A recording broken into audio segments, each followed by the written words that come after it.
He was chairman of the Co-operative Bank and a man of the church.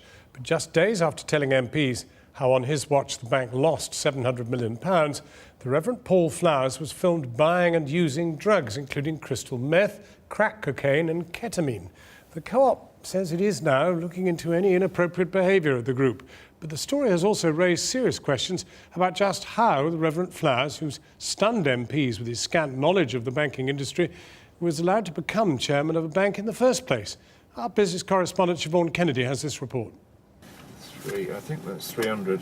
I'll just check it. Yes. 20, 40. This is Paul Flowers, the Reverend Paul Flowers, counting out money to pay for crack cocaine and crystal meth. He was being secretly filmed by another man in the car who thought it hypocritical that a church minister and former boss of the Co-operative Bank was leading this shady double life. These revelations aren't just embarrassing because Reverend Flowers was a man of the cloth.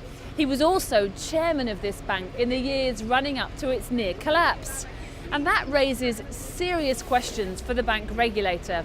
How was it that Reverend Flowers was able to gain approved person status? And having got that, how is it that neither the regulator nor the bank's auditors nor anyone inside government was able to spot that anything was going wrong? But something was clearly wrong earlier this month when Reverend Flowers appeared in front of MPs to answer questions about the bank's near downfall. What's your total asset value? It's about just over £3 billion. I'm talking about the assets, so we're looking at the balance sheet here. But appeared to know very few answers.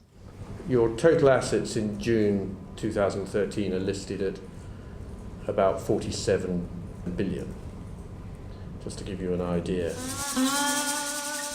A banker and pillar of the community involved in crystal meth could be a storyline from the American drama Breaking Bad, not what you'd expect inside the Co-op.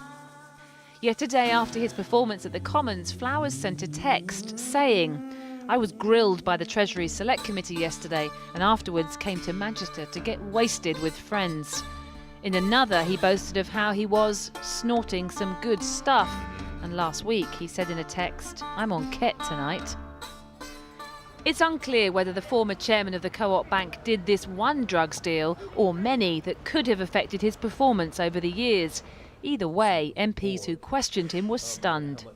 One thing that was perfectly clear to us when he came in front of the Treasury Select Committee was that he just wasn't competent to run a bank. But I think these latest personal revelations are really truly remarkable, and they open a whole number of different questions about the regulators and possibly political interference.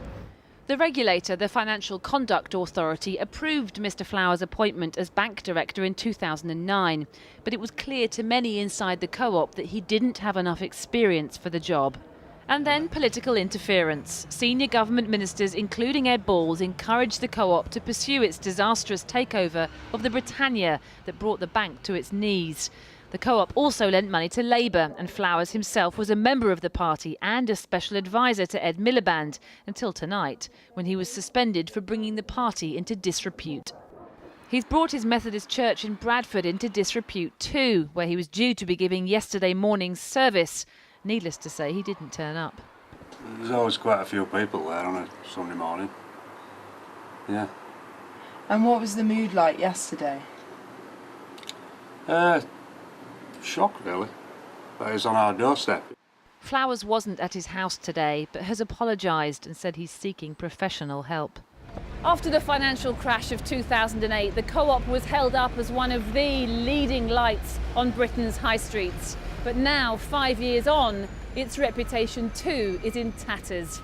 And there are questions being asked as to why no one inside the bank, its auditors or the regulator has yet been held to account. A Rochdale Society of Equitable Pioneers, that's what we are!